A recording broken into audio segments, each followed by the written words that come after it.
प्रिय विद्यार्थियों नमस्कार। आज हम आपको आचार्य रामचंद्र शुक्ल की निबंध शैली या कला का वर्णन या उसकी विशेषताओं पर प्रकाश डालिए, या भाषागत विशेषता या उसकी जो है शैली, सब एक ही उत्तर होगा इसका। आचार्य रामचंद्र शुक्ल की निबंध कला का वर्णन या आचार्य रामचंद्र शुक्ल की निबंध शैली या उसकी विशेषताओं पर प्रकाश डालिए। आचार्य रामचंद्र शुक्ल की निबंध शैली कैसी थी, किस रूप में प्रकट करते थे? विचारात्मक, भावात्मक, अन्य निबंधों में जो दिखाई देता है गवेषणात्मक शैली। निबंधों के कई प्रकार होते हैं। निबंध की जो भंगिमा होती है, जो बंधन से परे हो जाता है, बंधन से तो जुड़ता है, वही निबंध है। शुक्ल जी के निबंधों में हमें विचार, इन्होंने पहला बताया है कि विचारों की संपन्नता और सुसंबद्धता। जो विचार क्या है? विचारों की संपन्नता और सुसंबद्धता, यानी उनकी निबंधों में विचार की जो संपन्नता है, विचार स्वयं प्रकट कर सकता है। जब कोई निबंधकार निबंध लिखता है, उसका विचार जो है स्वतंत्र होता है, विचारों के जरिए अपना अभिव्यक्ति करता है, अभिव्यक्ति के माध्यम से लोगों के सामने प्रकट करता है। भाव एवं विचार दोनों साम्य हैं। जब भाव बनेगा तभी तो विचार निकलेगा। तो सबसे पहले इसमें भाव होता है। भाव क्या है? मन की असाधारण दशा है जो स्वयं विचारों से संबद्ध है। कह रहे हैं कि विचारों की संपन्नता और सुसंबद्धता, यानी सुसंबद्धता अर्थात माने सुंदर होता है, संबद्धता माने जुड़ा हुआ व्यक्ति, यानी जो निबंध होते हैं उससे जुड़े रहते हैं। और इनकी निबंधों की जो प्रमुख विशेषता है क्या है? ये कहते हैं श्रद्धा और प्रेम के योग का नाम भक्ति है। श्रद्धा और प्रेम के योग का नाम भक्ति है। जब पूज्य भाव की बुद्धि के लिए साथ साथ श्रद्धा भाजन का सामीप्य लाभ की प्रवृत्ति हो, उसकी सत्ता के कई रूपों में साक्षात्कार का वासना हो, तो हृदय में भक्ति का प्रादुर्भाव समझना चाहिए। यानी कि अर्थात श्रद्धा और प्रेम के योग का नाम भक्ति है। श्रद्धा कहाँ है? श्रद्धा या लभते ज्ञानम, अर्थात श्रद्धा आदमी की मौलिक प्रवृत्ति है, ये स्वयं जागृत होती है, यह मनुष्य की चिंतन पर प्रभावी रखता है और दिखाई देता है। श्रद्धा जब व्यक्ति के अंदर गुण विद्यमान रहता है, यानी अर्थात पढ़ने लिखने के बाद जब व्यक्ति मनुष्य के अंदर कई तरह के ज्ञान आ जाते हैं, तब वो श्रद्धा हो जाता है। इसलिए कहा गया श्रद्धाया लभते ज्ञानम, प्राप्त तभी होगा। ये कह रहे दोनों का योग का नाम क्या है? भक्ति है। भक्ति जो है, जब जहाँ श्रद्धा होगा वहीं भक्ति होगा। श्रद्धा के कारण ही भक्ति होता है और उसके जरिए ही प्रेम प्रकट होता है। गुरु के प्रति क्या होता है जब प्रेम प्रकट होता है? कहा 3 लोक नवखंड में गुरु से बड़ा न कोई, कर्ता करें कर सके गुरु करे सो होए। यानी कि गुरु को जो प्रेम है, गुरु का जो प्रेम है वो अद्भुत होता है, वो स्वयं जागृत होता है। शिष्य के लिए अपार दया मेहर लेकर के प्राप्त होता है ना।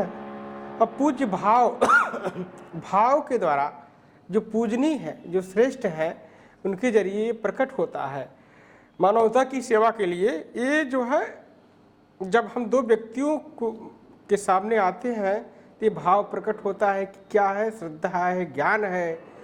इसका साक्षात्कार का मतलब होता है 2 व्यक्तियों का जो है एक समूह, जो विचारों का आदान प्रदान होता है, यानी जो बोलते हैं, जो शक्ति निकलती है, जो अर्जन होती है, वो साक्षात्कार का जो भाव निकलता है, हृदय की भक्ति का भाव होता है, वो प्रकट होता है। तो कह रहे हैं कि विचारों की संपन्नता और सुसंबद्धता, यानी विचार संपन्न होता है। जब विचार प्रभावी होता है, विचार विशाल हृदय वाले ही सहनशील होते हैं। विचार कैसा होना चाहिए? सर्वोच्च होना चाहिए। जब विचार आपका सर्वोच्च होगा तो हर क्रिया आपकी संपन्न होगी और प्रकट होती है। फिर आगे बताते हैं, दूसरा है मौलिक चिंतन। मौलिक चिंतन में आचार्य रामचंद्र शुक्ल ने कविता क्या है, उनकी क्या चिंतन थी, क्या विचारधाराएं थी, कैसे प्रकट होता है कविता को के बारे में आचार्य रामचंद्र शुक्ल ने कहा है। क्या कहा है? जिस प्रकार आत्मा की मुक्तावस्था ज्ञान दशा कहलाती है, उसी तरह हृदय की मुक्तावस्था रस दशा कहलाती है। रस दशा माने जब मुक्त होता है व्यक्ति स्वयं जो है रचना करता है, यानी मौलिक माने अर्थात उसकी व्यक्तिगत विचारधारा जो स्वयं किसी भी क्षण प्रकट हो सकता है।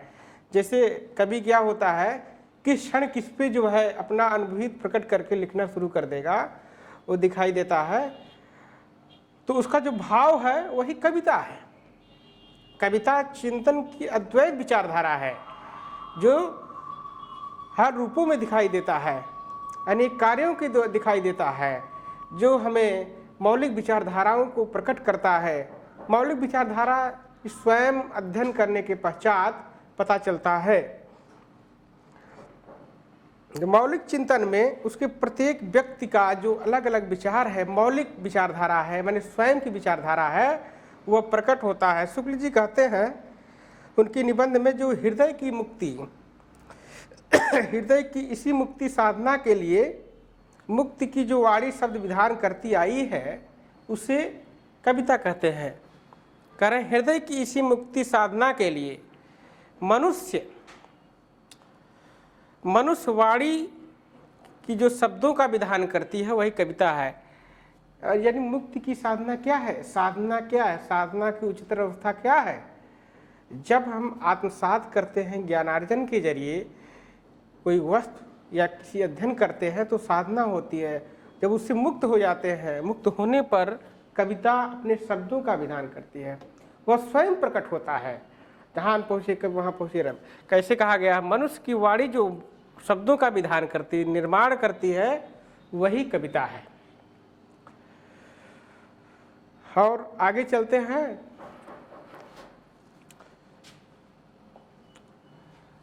तीसरा है विचार विश्लेषण एवं विषय विवेचन की क्षमता। विचार विश्लेषण एवं विषय विश्लेषण की क्षमता। शुक्ल जी के निबंधों का जो क्रम था वो विचार प्रधान था। विषय के अनुरूप विश्लेषण की अद्भुत क्षमता के लिए उनकी निबंधों की जो प्रमुख विशेषता कही जाती है, वो समीक्षा का अनुशीलन करने के लिए, अनेक भावों को प्रकट करने के लिए वो करते थे। वो कहते हैं किसी भी मत विचार या सिद्धांत को उन्होंने बिना अपने विवेक की कसौटी पर कसे स्वीकार नहीं किया। यदि कोई विचार उसकी दृष्टि को नहीं जचा तो उसके प्रत्याख्यान में तनिक मोह नहीं दिखाई देगा। यानी कि विचार विश्लेषण में भाव की जो है अनंतिम रूप दिखाई देती है। कारण विचार विश्लेषण एवं विषय विश्लेषण की क्षमता। विषय विवेचन में क्या होता है? व्यक्ति एक क्षेत्र का वर्णन करता है और एक क्षेत्र का वर्णन करते ही अपने भाव को प्रकट कर देता है, और भाव को क्या करता है? विश्लेषण करता है। विश्लेषण यानी कि जब जो विचारधाराएं आ जाती हैं, दो विचारधाराओं को आने से जो विश्लेषण, जो निष्कर्ष निकलता है, वही क्या है? विवेचन है। विवेचना की जाती है। विवेचना क्या है? वही विश्लेषण करना है। विवेचना जैसे कि दो पक्ष अपना तर्क रखे, दोनों का जो निष्कर्ष होता है, जब जांच की जाती है तब वो विवेचन होता है। ऐसे उनके निबंधों में होता है, दिखाई देता है। आगे है भाषा की पूर्ण शक्ति का विकास। भाषा की पूर्ण शक्ति का विकास। भाषा में क्या होता है? आचार्य रामचंद्र शुक्ल कहते हैं कि भाषा जो है मनुष्य की मनुष्य के भावों को प्रकट करता है, अनेक कार्यों को दिखाई देता है। शुक्ल जी के निबंधों में की भाषा विषय के अनुरूप प्रौढ़, गंभीर, साहित्यिक एवं ऐतिहासिक पुट लिए हुए है, जो हमें प्रौढ़, गंभीर, अद्भुत क्षमता का जो परिष्कृत है, उसको हटा पाना अनेक रूपों में दिखाई देता है, जो इसी प्रकार वाक्य रचना का निर्दोष व्याकरण सम्मत को प्रकट करता है और अनेक कार्यों को प्रकट करता है। अगला है प्रकृति प्रेम। प्रकृति प्रेम, प्रकृति प्रेम क्या है? आचार्य रामचंद्र शुक्ल कहते हैं जो प्रकृति प्रेम है, प्रकृति की जो भावभंगिमा है, प्रकृति से बहुत प्रेम करते थे। शुक्ल जी के निबंधों में प्रकृति प्रेम अकाट्य रूप में दिखाई देता है, जो वो कहते हैं आंखें खोलकर देखो खेत कैसे लहलहा रहे हैं, नाले की झाड़ियों के बीच कैसे बह रहे हैं, टेसू के फूल वनस्पति कैसी लाल हो गई हैं, चौपाइयों के झुंड चरते हैं, चरवाहे तान लड़ा है। उन्होंने उनके निबंधों में व्यंजना प्रधान प्रकृति से प्रेम का परिचय अनेक स्थानों पर दिखाई देता है, उल्लास के रूप में दिखाई देता है ना। प्रकृति प्रेम की भावना मौलिक चिंतन के द्वारा भी प्रकट की जाती है उनके निबंधों में। और हास्य व्यंग की प्रधानता, हास्य व्यंग की क्या प्रधानता रही है? यद्यप शुक्ल जी के निबंधों में विचार शैली प्रधान है, तथापि भावाकर्षक स्थलों पर उनका हृदय पक्ष जो है प्रबल हो जाता है। यही कारण है कि विषय के निरूपण करते समय जहाँ तक शुक्ल जी अपने निबंधों को हास्य व्यंग पुट भी दिया है, वहीं अनेक भावों को प्रकट भी किया है। वो कहते हैं कि मोटे आदमियों तुम जरा से दुबले हो जाते, अपने अंदेशे से ही सही, न तो जाने कितनी ठठरियों पर मांस चढ़ जाता। यानी कि व्यंग ले रहे हैं, हास्य व्यंग की प्रधानता इनके निबंधों में सरोपर दिखाई देता है ना। मोटे आदमियों पर जो है व्यंग कसते हुए कहते हैं अगर तुम पतले हो जाते तो कितनी पर मांस चढ़ जाता। भाई संसार में कोई पूर्ण नहीं है, 5 उंगली बराबर नहीं है, सब एकत्व की बात करते हैं, दिखाई देता है और दृष्टिगत रूप में दिखाई देता है। तो व्यंग करते हुए आगे कह रहे हैं देश प्रेम एवं मानव प्रेम।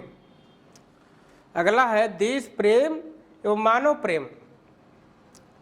देश प्रेम और मानव प्रेम, शुक्ल जी के निबंधों में देश प्रेम और मानव प्रेम अनेक स्थलों पर दिखाई देता है।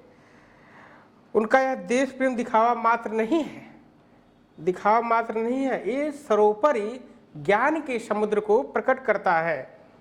हृदय का सच्चा जो प्रेम है वो कहते हैं है ना, जो भरा नहीं है भावों से बहती उसमें रसधार नहीं, वो हृदय नहीं पत्थर है जिसमें स्वदेश का प्यार नहीं। माने कि स्वदेश की भावना, देश की भावना, जो प्रेम है उसका, वो मनुष्य के अंदर विद्यमान रहता है, जो अकाट्य रूप में दिखाई देता है। देश प्रेम और मानव प्रेम, वह किसी प्रकृति का प्रेम का वर्णन करते हैं, अनेक मानवतावादी चिंतन, मानस की जो धर्म है उसको भी प्रकट करते हैं। फिर आगे चलते हैं भावात्मक शैली।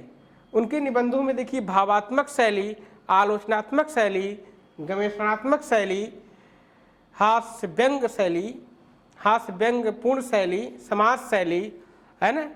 गवेषणात्मक शैली में जो है सैद्धांतिक शैली माने सिद्धांत का वर्णन होता है। अब भावात्मक माने भाव का विचार होता है, भाव का जो प्राकट्य रूप है अनंती रूप दिखाई देता है। आलोचनात्मक माने दो लोगों की आलोचना, निबंधों की जो सार्वभौमिकता है उसको प्रकट करना होता है। गवेषणात्मक माने सैद्धांतिक सिद्धांतों पर आधारित है। समाज शैली माने समाज यानी संक्षेपीकरण की शैली, जो हमें अनेक रूपों में दिखाई देती है। हास्य व्यंग की पूर्ण शैली भी उनके निबंधों में दिखाई देती है। तो आप लोग उनके निबंधों में आचार्य रामचंद्र शुक्ल की निबंध कला का वर्णन कीजिए अथवा आचार्य रामचंद्र शुक्ल की निबंध शैली या उसकी विशेषताओं पर प्रकाश डालिए। तो आप यही हेडिंग करिए, जो मुख्य पॉइंट दिए गए हैं इसी के जरिए आप वर्णन करते हुए आप लिखेंगे। यह 12 अंक का प्रश्न आता है लगभग आपको।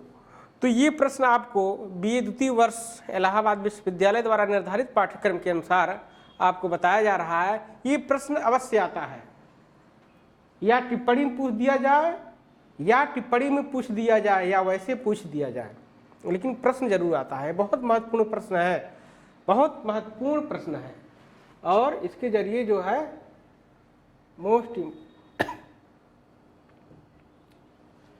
ये प्रश्न हर परीक्षाओं में पूछे, सिविल सेवाओं में पूछे जाते हैं। तो आप लोग इसका अध्ययन कर लीजिएगा, आगे पढ़ लीजिएगा, फिर आगे बताया जाएगा। और उड़ान दी फ्लाई चैनल को सब्सक्राइब कर लीजिएगा। हमारी शुभकामनाएं आपके साथ।